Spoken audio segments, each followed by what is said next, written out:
शादी के लिए ना एक लड़की में क्या क्या गुण होनी चाहिए, ये टॉपिक एक्चुअली सब्सक्राइबर के रिक्वेस्ट पे बनाया गया है। शादी के लिए लड़की में क्या क्या गुण होनी चाहिए।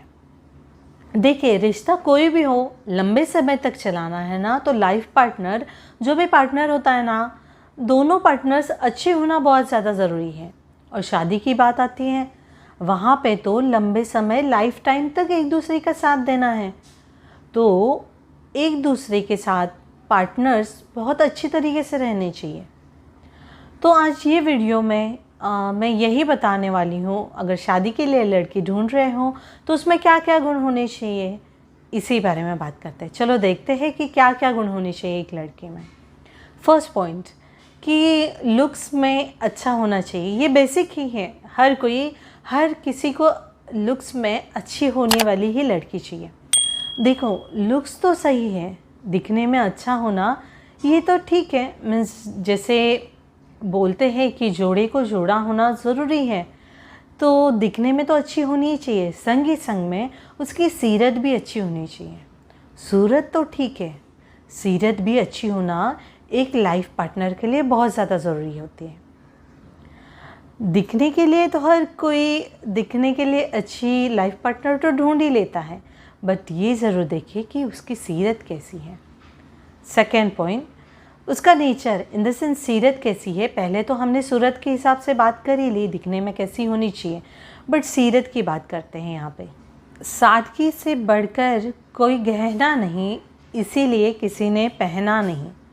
देखो, स्वभाव में ना एकदम सरल होनी चाहिए। सिंप्लिसिटी ना किसी के बस की बात नहीं है। हर कोई सिंपल रहे ये भी ज़रूरी नहीं है।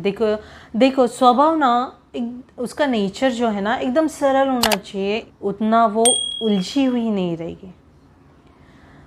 देखो, सिंप्लिसिटी तो ठीक है, ये भी चीज़ ज़रूर देखिए कि उसके अंदर ईगो तो नहीं भरा हुआ है, क्योंकि ईगो के वजह से ना बहुत सारे रिश्ते टूट जाते हैं। तो ये चीज़ आपको नेचर में ज़रूर आजमानी होगी।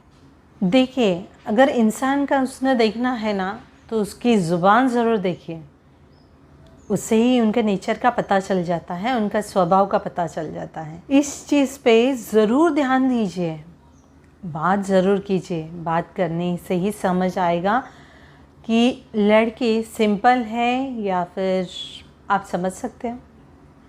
थर्ड पॉइंट, पारिवारिक होनी चाहिए। जैसे हर तीज त्यौहार का ना नॉलेज होना बहुत ज़्यादा ज़रूरी है। 10 मेहमान घर पे आते हैं तो मेहमानगिरी उनको करनी आनी चाहिए। 10 लोग अगर गांव से कोई मेहमान आ रहे तो उनके साथ बिहेवियर कैसे होना चाहिए, इसका भी नॉलेज उनको होना ज़रूरी है। यही नहीं, बड़ों का उनको आदर करना आना चाहिए, ये ज़रूर देखिए आप। अपने माता पिता की रिस्पेक्ट करनी आनी चाहिए, ये भी ज़रूर देखना, क्योंकि वो अगर खुद के माता पिता की अगर रिस्पेक्ट कर रही होगी ना, तो ऑब्वियसली वो आपके भी माता पिता की रिस्पेक्ट ज़रूर करेगी।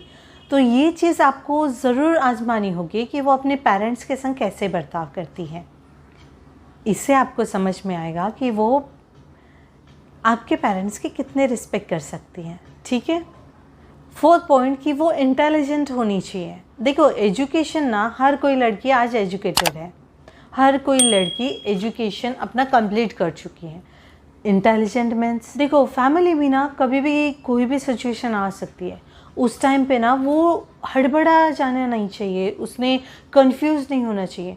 उसको इतना नॉलेज चाहिए ना कि वो सिचुएशन हैंडल कर पाए। इतनी इंटेलिजेंट लड़की आपने ढूंढनी है। सिचुएशन कैसी भी हो, उसे हैंडल करने की उसमें हिम्मत होनी चाहिए, ऐसी लड़की ज़रूर ढूंढिए। आप बोलोगे कि ये शादी से पहले ही हम ऐसे कैसे जांच पड़ताल करें। देखो, शादी करने से पहले ना आप मिनिमम 6 मंथ to 1 ईयर तो आपको शादी की डेट तय करने के लिए टाइम लेना बहुत ज़्यादा ज़रूरी है, क्योंकि लाइफ टाइम का सवाल है यार। आप अगर 1 महीने के अंदर ही शादी तय करने की सोच रहे हो ना, तो ये बिल्कुल गलत है। लाइफ टाइम का सवाल आता है तो आपको मिनिमम 6 मंथ to 1 ईयर तो देना बहुत ज़रूरी है वो रिलेशन को, शादी से पहले। क्योंकि अगर सामने वाले पर्सन को सामने वाले पार्टनर को अगर आपको पढ़ना है ना, इतना टाइम आपको लेना ज़रूरी है। क्योंकि हम कंटिन्यूसली रोज़ बातें करते हैं, हम कभी कभी मिल लेते हैं ना, तो हमें सामने वाली पर्सन से, उसके नेचर से, उसके बर्ताव से हमें बहुत ज़्यादा नॉलेज मिल जाती है। सामने वाला पर्सन इंटेलिजेंट है या फिर उसका नेचर कैसे है ना, इसका नॉलेज हमें ज़रूर मिलता है। तो ये चीज़ का ना आपको ज़रूर ध्यान रखना होगा। नेक्स्ट पॉइंट ये है कि वो लॉयल होनी चाहिए, ट्रस्टेड होनी चाहिए और हाँ, ऑनेस्ट होनी चाहिए। Most important. देखो कैसे होता है, जो भी है ना, लॉयल्टी रिलेशनशिप में लाइफ टाइम तक बहुत ज़्यादा ज़रूरी है। कोई भी रिलेशन आपको लंबे समय तक चलाना है ना, तो वहाँ पे हॉनेस्टी, ट्रस्ट और लॉयल्टी बहुत ज़्यादा ज़रूरी है। क्योंकि अगर आपने समझ ली, ये चीज़ आपने देख ली उनके अंदर है, तो आपका जो लाइफ टाइम पार्टनर है, आपका जो पूरा जो रिलेशन है ना, वो जो रिलेशन है आपका, वो लाइफ टाइम तक बहुत सेफली चलेगा, बहुत आप खुश रहोगे वो रिलेशनशिप में। देखो शादी के बाद ना, ये सारी चीज़ों की अगर आपको पता चलता है वो लॉयल नहीं है, वो उस पर आप ट्रस्ट नहीं कर सकते हो, तो देखो पछताने का से क्या फ़ायदा उस टाइम पे। इसीलिए शादी से पहले ये सारी चीज़ें ना चेक कर लेनी चाहिए कि वो कितनी ट्रस्टेड है, कितनी लॉयल है, वो कितने समय तक आपके साथ रह सकती हैं, वो कितने हॉनेस्ट है रिलेशन को लेके, कितने वो आपसे क्लोज़ हैं। वो सारी चीज़ों की जानकारी आपको लेनी है, ज़रूरी है। बाद में पछताने से अच्छा है ना कि आप टाइम दीजिए। इसलिए पहले भी बोला था कि आप शादी तय करते हो ना, शादी तय करने के लिए मिनिमम 6 मंथ to 1 ईयर देना ज़रूरी है। ये सारी जो पॉइंट्स बता रही है ना, ये सारी पॉइंट्स ना वो पीरियड तक हम सामने वाले पार्टनर को ना बहुत अच्छी तरीके से जांच लेते हैं हम, तो हमें कंफर्म हो जाता है। क्योंकि हमें वो टाइम मिल जाता है ना, 6 मंथ या 1 ईयर, जो भी टाइम हम लेते हैं ना, उस टाइम पे ना हम टोटली हमारे पार्टनर को जान लेते हैं। वो कितना लॉयल है, वो कितना हॉनेस्ट है, वो इस पर हम कितना ट्रस्ट कर सकते हैं ना, ये हम ये टाइम पीरियड तक जान लेते हैं। तो हमें लाइफ टाइम तक की चिंता नहीं होती है, फिर हम बाद में पश्चाताप नहीं कर सकते हैं। मोस्ट और लास्ट इम्पॉर्टेंट पॉइंट ये भी बताऊंगी कि जो भी आपका पार्टनर है ना, जो आप पार्टनर देख रहे हो, लड़की है, तो उसमें ये चीज़ ज़रूर देखना कि उसका माइंड ना नेगेटिव हमेशा रहता है क्या, वो हमेशा पॉजिटिव रहने की कोशिश करती है क्या। मैं ऐसा क्यों बोल रही हूँ पता है कि क्योंकि मैंने खुद देखा है कि एक रिलेटिव्स में ही है कि लड़की से शादी हो गई है। आफ्टर शादी के बाद ना वो लड़की हमेशा ही नेगेटिव बातें करती थी, हमेशा ही नेगेटिव ख्याल उसके मन में रहते थे। वो जो घर पहले पॉजिटिव रहता था, हमेशा पॉजिटिव वो घर से वाइब्स आते थे ना, सडनली वो लड़की के नेगेटिव थिंकिंग की वजह से ना वो घर में ना नेगेटिव वाइब्स आना चालू हो गए। ये बहुत डिपेंड करता है अपने घर पे भी, ये असर करता है। अगर लड़की शादी करने के बाद भी नेगेटिव सोच रही है, नेगेटिव ख्याल है उसके मन के अंदर ना, तो वो घर का माहौल पूरा है ना नेगेटिव कर देता है। ये एक्सपीरियंस किया है मैंने, इसलिए ये पॉइंट बता रही हूँ कि अगर लड़की का ना नेगेटिव थिंकिंग देखिए, नेगेटिव माइंड ज़रूर पढ़ना आप, वो कितना नेगेटिव वे में सोचती है।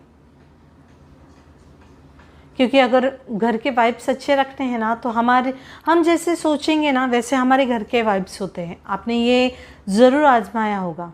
तो इसलिए जो भी पार्टनर ढूंढ रहे हो ना, वो पार्टनर भले लड़का हो या लड़की हो, ये ज़रूर ढूंढना उसके अंदर कि उसका माइंड ना वो पॉजिटिव वे में रहता है या नेगेटिव वे में।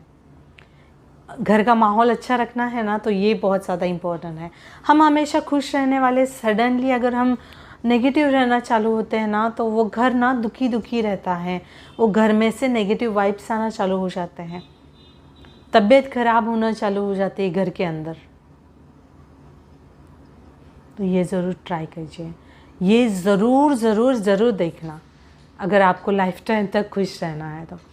फ्रेंड्स, ये सारे पॉइंट्स मैंने आपको बताए हैं। आप बताइए ये पॉइंट्स आपको कैसे लगे। और अगर हाँ और भी कुछ आप बताना चाहते हो, कुछ भी और पॉइंट्स बताना चाहते हो ना, तो कमेंट्स में ज़रूर बताने चाहिए कि लड़की में ये भी गुण हमें देखने चाहिए करके। मैं आपके कमेंट्स का इंतज़ार ज़रूर करूँगी। और हाँ, ये वीडियो अच्छी लगी रहेगी तो लाइक ज़रूर कर देना। चैनल पे न्यू हो तो प्लीज़ सब्सक्राइब ज़रूर कर दीजिए। सब्सक्राइब किया है तो दिल से धन्यवाद और थैंक्स फॉर वॉचिंग।